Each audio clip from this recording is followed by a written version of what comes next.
ఉత్తరప్రదేశ్‌లోని ప్రయాగ్‌రాజ్‌లో కొద్ది రోజుల్లో మహాకుంభమేళా జరగనుంది. దీనికోసం అధికారులు అన్ని ఏర్పాట్లు చేస్తున్నారు. ఈ మహాకుంభమేళాకు దేశవ్యాప్తంగా కోట్ల మంది భక్తులు తరలివస్తారు. ఈ నేపథ్యంలో మహాకుంభమేళాలో ఎలాంటి ఇబ్బందులు రాకుండా జాగ్రత్తలు తీసుకుంటున్నారు.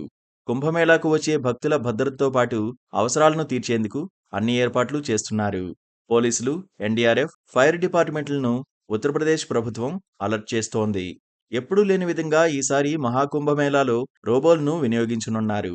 మహాకుంభమేళాలో ఇసుకేస్తే రాలనంత జనం ఉంటారు. ఈ నేపథ్యంలో అక్కడక్కడ తోపులాటలు జరిగే అవకాశాలు ఉంటాయి. అంతేకాదు కొన్నిసార్లు అగ్ని ప్రమాదాలు సంభవించే ఛాన్స్ ఉంటుంది. ఇలాంటి ప్రమాదాలను తప్పించేందుకే ప్రభుత్వ అధికారులు అన్ని చర్యలు తీసుకుంటున్నారు.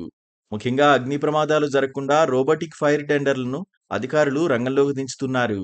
వీటితో పాటు మరో 200 ఫైర్ కమాండోలను అందుబాటులో ఉంచనున్నట్లు చెప్పారు.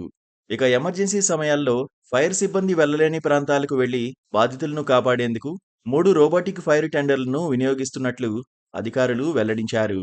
ఈ ఒక్కో రోబోటిక్ ఫైర్ టెండర్ 20-25 కిలోల బరువుంటాయని, మెట్లెక్కడంతో పాటు మంటలను కూడా అదుపు చేస్తాయని అధికారులు తెలిపారు. మంటలను తట్టుకుని ముందుకు సాగి బాధితులను గుర్తించి కాపాడతాయన్నారు.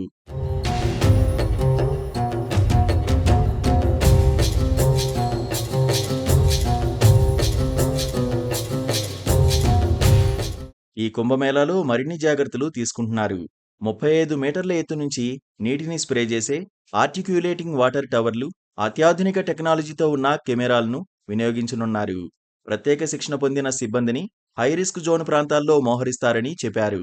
కుంభమేళాలో అగ్నిమాపక సేవల కోసం గతంలో 6 కోట్ల రూపాయల వరకు కేటాయిస్తే ఈసారి వాటిని భారీగా పెంచారని తెలుస్తోంది. వచ్చే ఏడాది జరగనున్న మహాకుంభమేళాలో అగ్నిమాపక సేవల కోసం ఏకంగా 67 కోట్లు ఖర్చు చేస్తున్నట్లు సమాచారం. మహాకుంభమేళా ప్రతి 12 సంవత్సరాలకు ఒకసారి నిర్వహిస్తారు.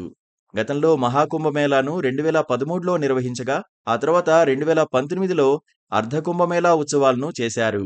ప్రస్తుతం 2025లో మహాకుంభమేళాను ఘనంగా నిర్వహించేందుకు ఏర్పాట్లు సిద్ధమవుతున్నాయి. జనవరి 13వ తేదీన ప్రారంభం కానున్న ఈ మహాకుంభమేళా ఫిబ్రవరి 26వ తేదీ వరకు కొనసాగుతుంది.